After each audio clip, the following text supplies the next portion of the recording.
He was just my Uber driver. Until he found the earring I didn't know I lost.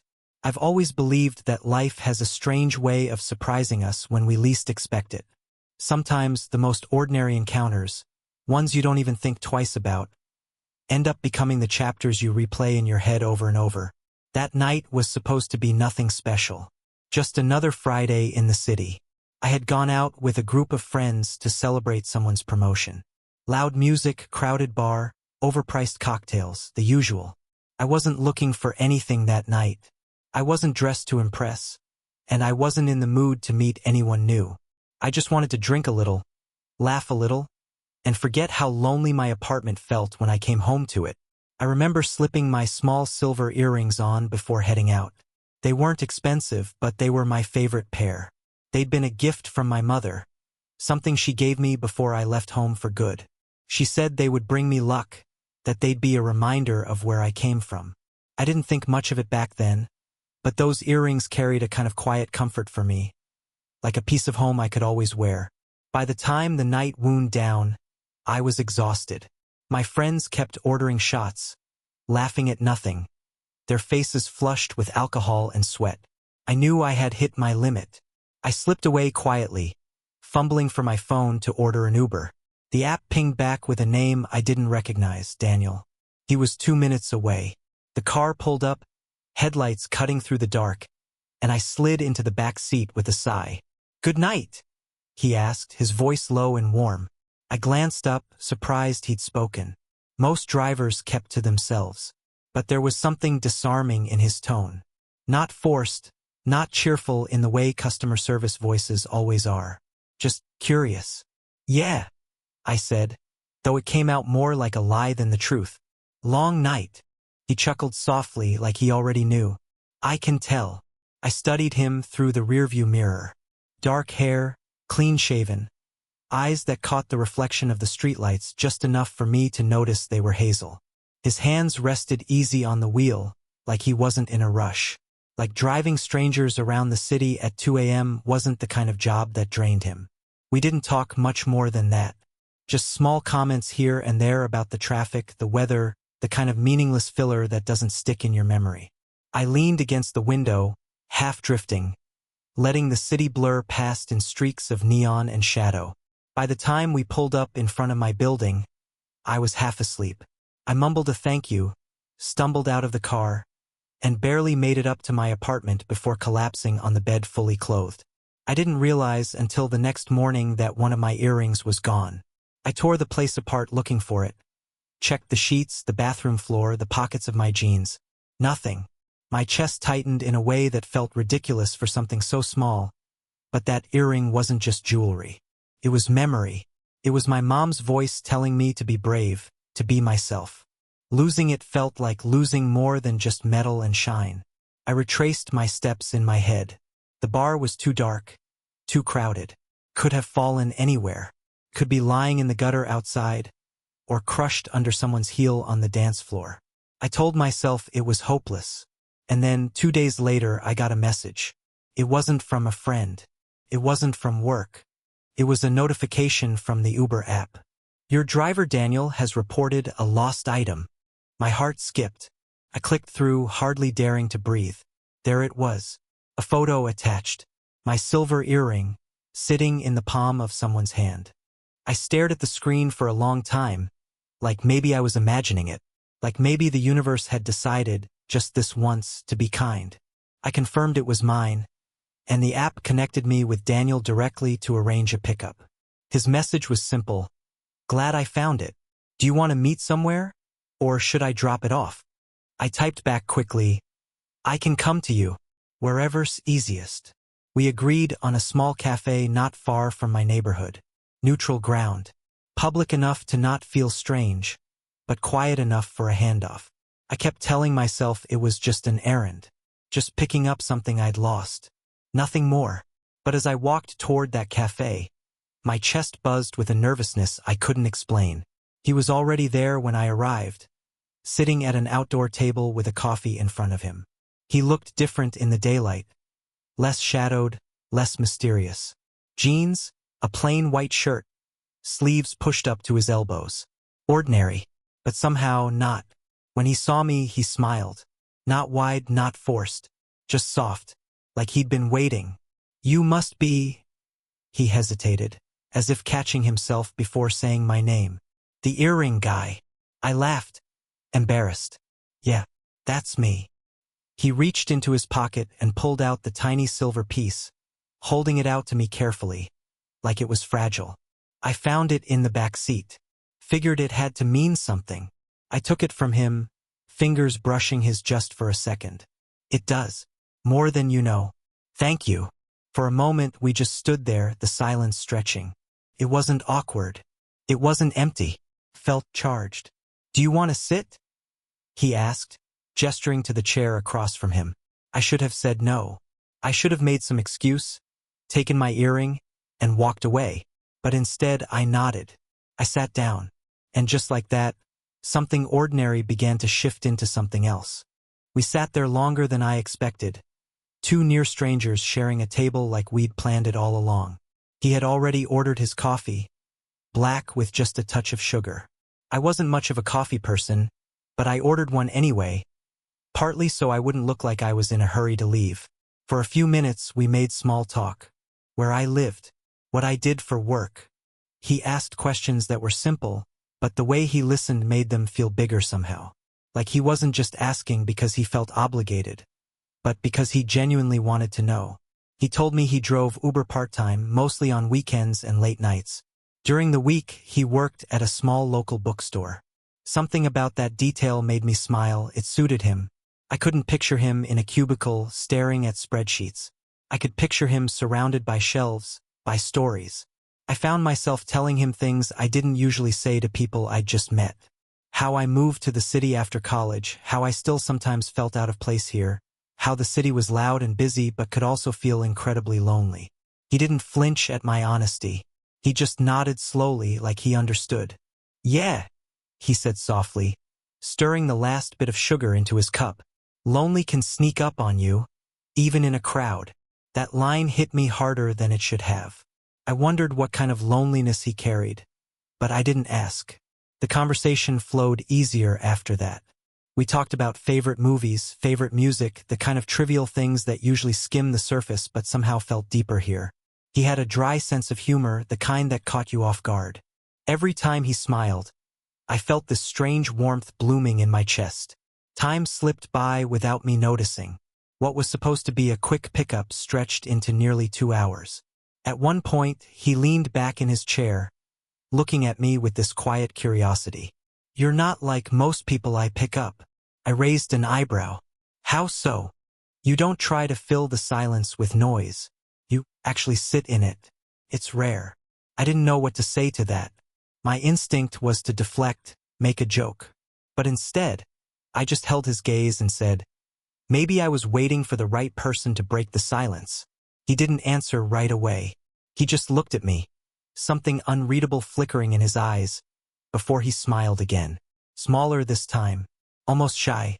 By the time I finally stood up to leave, the sun had dipped low enough that the street lamps were humming to life.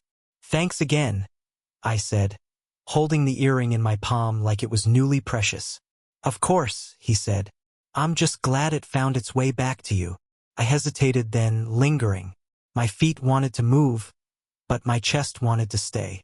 I didn't want this to be the end, and something in me suspected he didn't either.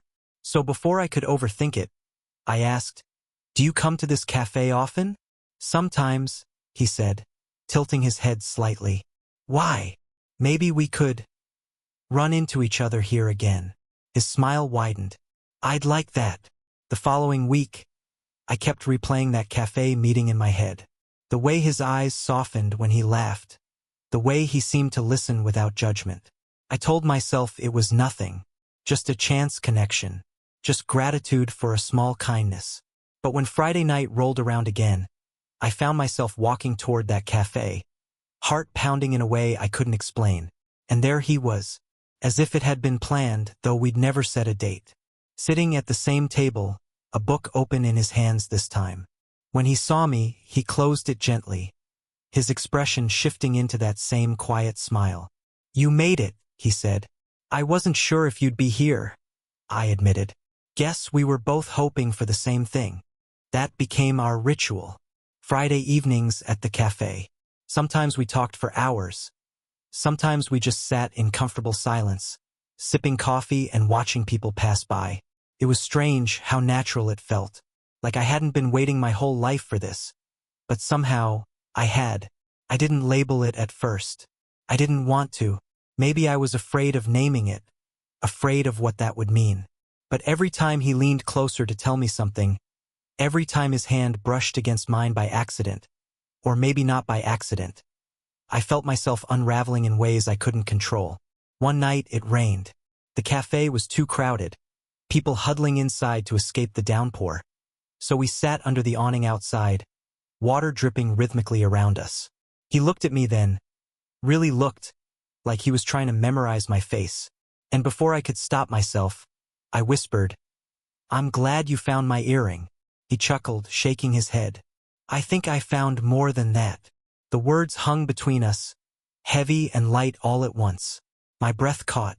I wanted to answer, but all I could do was look back at him, hoping my silence said what I couldn't yet. And for the first time in years, I didn't feel lonely. Not even a little. There's a point where a connection stops feeling like coincidence and starts feeling inevitable. With Daniel, that point came quietly, almost without me noticing. One Friday turned into another, and another, until our weekly cafe meetings weren't just meetings anymore. They were the highlight of my week. I started noticing the small things. The way his hands always fidgeted with the sleeve of his coffee cup before he took the first sip. The way he tilted his head when he was listening, as if he wanted to catch every word. The way his smile always came slowly, like he was letting it grow instead of forcing it. And then there were the things he didn't say. The way his eyes sometimes grew distant, like he was carrying something he couldn't quite put into words. I wanted to ask, but I also didn't want to scare him off. We were still building something fragile, and I wasn't sure how much weight it could hold yet. One night, I found myself lingering outside the cafe after we said goodbye. I watched him walk away, his shoulders slightly hunched against the cool air. Something inside me ached. I wanted to call after him, to ask him to stay, to not let the night end. But I didn't. Instead, I went home and lay in bed staring at the ceiling, wondering when friendship had started to feel like longing. It was a month later when the line finally blurred. We were sitting on a bench near the river. The cafe closed early that night. The city lights shimmered on the water, and the air smelled faintly of rain. He had told me a story about his childhood, something about climbing trees in his grandmother's backyard, falling once and breaking his wrist. His laugh lingered, soft and unguarded. When the laughter faded, silence settled in. Not uncomfortable, just full. He looked at me and I looked back, and for a moment the world shrank down to nothing but that gaze. You ever feel like you weren't meant to find something, but it finds you anyway? He asked suddenly. I tilted my head. Like what? He hesitated, then shook his head. Forget it. But I couldn't forget it. Not when his eyes held that flicker of vulnerability. Not when my chest was already pounding with the weight of words I hadn't dared to say. Daniel? I said softly, almost afraid. What are we doing? He blinked at me, caught off guard. What do you mean? This? I said, gesturing between us. These nights. These talks. The way it feels like. I trailed off, my throat tightening. Like maybe it's more than what we're calling it. For a long moment he didn't answer. My heart sank, bracing for rejection, for the awkward end of whatever this was. But then he reached for my hand. It was tentative at first, his fingers brushing mine like he was asking permission. When I didn't pull away, he laced them with mine, firm but gentle. You're not wrong, he whispered. The breath I'd been holding rushed out of me all at once. I turned to him, searching his face, and saw it there. The same longing I'd been carrying mirrored back at me. We didn't kiss that night. Not yet. But the electricity in that small gesture, the warmth of his hand in mine, felt like the start of something neither of us could deny anymore. The weeks that followed were different. We still met at the cafe, still shared stories and laughter, but now there was a new layer to everything. His knee brushing against mine under the table. his gaze lingering longer than before. A subtle shift in how he said my name, like it mattered more now. One night, after walking me home, he paused at the steps to my building. "I should go," he said, though he didn't move. "Yeah," I whispered, though I didn't want him to. The silence stretched, heavy and expectant. My pulse thundered in my ears, and before I could lose my courage, I leaned in. Just slightly, just enough for him to know. He closed the distance. The kiss was slow, tentative, almost trembling. But the moment our lips touched, it felt like something inside me broke open. Something I'd been holding back for too long. His hand cupped the side of my face, gentle but sure, and I melted into him. When we finally pulled apart, we both laughed softly, breathless and shaky. "I've wanted to do that for weeks," he admitted. "Me too," I said, smiling in a way I hadn't smiled in a long time. And in that moment, the city didn't feel lonely anymore. Not with him standing there, not with his hand still brushing against mine. Looking back, it's strange to think it all started with something so small. An earring, a piece of silver I didn't even realize I'd lost. But maybe that's how life works. Maybe the things we lose aren't really gone. Maybe they're just waiting to lead us to something else. Something we didn't even know we needed. And maybe someone. Falling for him wasn't sudden. It wasn't a crash or a spark that burned too quickly. It was slow, steady, like a tide rising inch by inch until one day you realize you're surrounded by water, and there's no going back to shore. Daniel and I slipped into each other's lives with a kind of ease that scared me. He wasn't just a driver who returned something I lost anymore. He was in my mornings when I thought of texting him. He was in my evenings when I replayed our conversations before falling asleep. We weren't a couple, not officially. We hadn't defined it, hadn't put labels on what was happening between us. But there was no denying it. I was falling. And from the way he looked at me, the way his thumb brushed across the back of my hand absent-mindedly whenever we sat close, I knew he was falling too. And yet, part of me couldn't fully believe it. Because love, real love, always felt like something meant for other people. People who weren't me. People who hadn't made the mistakes I'd made, or carried the scars I carried. I remember one night in particular.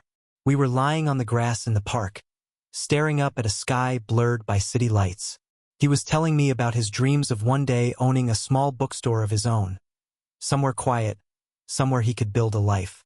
"What about you?" he asked, turning his head toward me. "What do you want?" The question froze me. What did I want? Beyond surviving, beyond just making it through each week without breaking under the weight of loneliness? "I don't know," I admitted softly.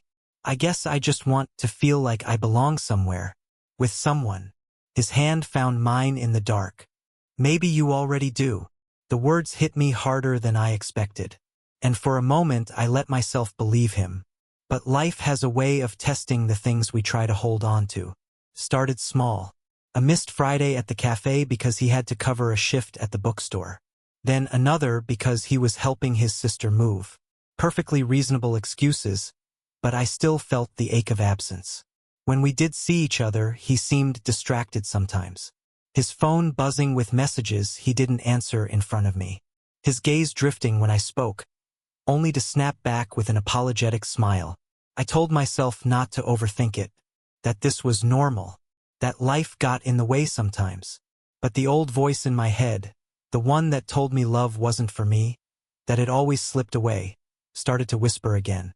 One evening, after he dropped me off at my apartment, I finally asked, "Is everything okay?" He hesitated at the question, his hand still on the steering wheel. "Yeah, just a lot going on. With us." I pressed, my chest tightening. His eyes flicked to mine, then away. No. "Not with us." But the way he said it didn't convince me. Weeks passed like that, hot and cold, close and then distant. Enough warmth to keep me hopeful, enough distance to keep me anxious. And then, one night, he didn't show up at all. I sat in the cafe for an hour, nursing a cold cup of coffee, staring at the door every time it opened. He never came. He didn't text, didn't call. By the time I walked home in the drizzle, My chest felt heavy with a familiar ache, the ache of being left behind. When I got to my apartment, I dropped my keys on the counter and pulled off my jacket, trying to convince myself not to spiral, that he would explain, that it wasn't what I thought. And then my phone buzzed. It was a message from him. Short, blunt. "I'm sorry. I can't do this right now." That was it. No explanation. No details. Just those words. I stared at the screen until the letters blurred through my tears. The earring, the tiny silver piece that had brought him into my life, sat on my nightstand. I picked it up, held it in my palm, and for the first time since meeting him, it didn't feel like luck. Felt like loss. Heartbreak is cruel in how it rewinds everything. Suddenly every memory felt sharper, heavier. The cafe table where he smiled at me, the riverbank where he held my hand, the kiss outside my apartment. They all replayed in my head, but twisted now, colored with the shadow of his absence. I told myself not to reach out, that if he wanted to go, I had to let him. But every part of me ached to ask why. And for weeks I didn't get an answer. Grief has a strange way of making time stretch and collapse all at once. Some days dragged endlessly, each minute a reminder that he wasn't there. Other days disappeared without me noticing, swallowed up in the numb haze of work, sleep, and silence. I kept telling myself it had only been a few weeks, that I had lived without him before and could live without him again. But it wasn't true, because once someone shows you what it feels like to be seen, really seen, going back to being invisible feels unbearable. I avoided the cafe. I couldn't bring myself to walk past the tables where we had laughed, the chairs where his knee brushed mine. Even the smell of coffee on the street corner made my chest ache. So I stayed home. I buried myself in books, in movies, in anything that would keep my thoughts from circling back to him. But the earrings sat on my nightstand, always there, always gleaming faintly in the half-light. A reminder, a ghost. I thought that was the end, that my story with Daniel had closed as abruptly as it began. Until one night, almost 2 months later, I heard a knock on my door. It was late, past midnight, and I wasn't expecting anyone. My first thought was that it was a neighbor, maybe locked out. I opened the door, ready to offer help. And there he was, Daniel. He looked different, tired, like he hadn't slept. His hair was messier, his eyes red-rimmed. He wasn't the easy, soft-smiling version of himself I remembered. He looked raw, exposed. For a moment, neither of us spoke. The silence stretched between us, heavy and trembling. Finally, I found my voice. "What are you doing here?" He swallowed hard, his jaw tightening before he said, "I'm sorry." The words hit me like a punch. "Sorry," I repeated, anger and hurt colliding in my chest. "You disappeared. You didn't even explain. You just..." My voice cracked. "You just left." His shoulders sagged. "I know. And I hated myself every day for it." "Then why?" The question broke out of me louder than I meant it to. "Why would you do that?" He stepped closer, but not too close, like he was afraid I'd shut the door. "Because I was scared," he said, his voice shaking. "Because I started feeling things I didn't expect, things I didn't know if I could handle. And instead of being honest, I panicked. I thought it would be easier to run before I ruined it." His words burned into me, igniting both fury and something softer. "You did ruin it," I said, my throat tight. "You ruined it by running." He nodded quickly, desperately. "I know, and I don't deserve you giving me another chance. But I had to come here tonight. I had to tell you, I've never stopped thinking about you. Not one day. And I can't carry the regret of not telling you that." My chest ached, torn between wanting to slam the door and wanting to pull him inside. I whispered, almost afraid to hear his answer, "And what do you want now?" He looked at me then, really looked, and his voice cracked as he said, "I want the chance to stay this time, if you'll let me." The silence after those words was unbearable. I stared at him, my pulse pounding in my ears. My mind screamed at me to protect myself, to remember the nights I cried, the messages that never came. But my heart still remembered his laugh, his touch, the way loneliness melted when he was near. I closed my eyes, took a shaky breath, and finally said, "You broke something in me, Daniel, and I don't know if it can just go back to the way it was." "I don't want it to go back," he whispered. "I want to build it again, stronger, slower, honest this time." When I opened my eyes, I saw tears glistening in his. And in that moment, I realized something. Sometimes love isn't about never breaking. Sometimes it's about choosing to try again, even when it scares you. So I stepped aside, just slightly, enough for him to know he was welcome inside. His breath caught, and without another word, he walked past the threshold. That night we didn't kiss. We didn't even sit too close. We just talked. For hours. About his fears, his mistakes, about the pressure of hiding parts of himself from his family, about how real what we had felt and how terrified that made him. I told him about my own fears too, about always expecting people to leave, about how letting him in had felt like a risk I wasn't sure I could take again. We spoke until the first hints of dawn lit the window. And though nothing was fixed, something had shifted. Because this time he was here, and he stayed. The days after that night felt fragile, like walking on glass. Daniel and I didn't fall back into the same rhythm we had before. And maybe that was a good thing. We were cautious now, deliberate. Instead of rushing headfirst into whatever this was, we took careful steps. Slow, steady, almost hesitant. We didn't meet at the cafe right away. Instead, he came over to my apartment or I went to his. We cooked simple dinners together, watched old movies on his couch, shared quiet moments that felt safer than the wide-open space of a public place. It wasn't about romance in the dramatic sense anymore. It was about trust, about proving bit by bit that he meant what he said about staying. Sometimes, in the middle of cooking or halfway through a movie, he'd stop and look at me with this expression I couldn't fully name, a mixture of regret and gratitude, like he still couldn't believe I'd let him back in. And every time it made my chest ache. Because despite everything, I still wanted him. One evening, I caught myself fiddling with the silver earring in my hand while he was rinsing dishes. I hadn't worn them since he left, afraid they carried too much weight, too much memory. "Hey, Daniel," I said softly. He turned, drying his hands on a towel. "Yeah." I held up the earring between my fingers. "You know this, it wasn't just jewelry to me. When I lost it, I thought I lost a part of myself. And when you brought it back, I thought maybe it meant something, that maybe you were the part I'd been missing." My voice cracked. "So when you left, it felt like losing it all over again." His face crumpled, guilt flashing across his features. He stepped closer, his hand trembling slightly as he reached for mine. "I know I hurt you, and I'll spend as long as it takes proving I won't do it again." I searched his eyes, looking for any shadow of hesitation. But all I saw was sincerity, raw and unguarded. Slowly I nodded. "Then wear it with me." He blinked, confused. "What do you mean?" I pressed the earring into his palm. "Not literally. I mean, carry it with me. Carry us. Don't let it get lost again." He closed his fingers around it, his throat working as he whispered, "I won't." We were rebuilding something fragile, but it wasn't without cracks.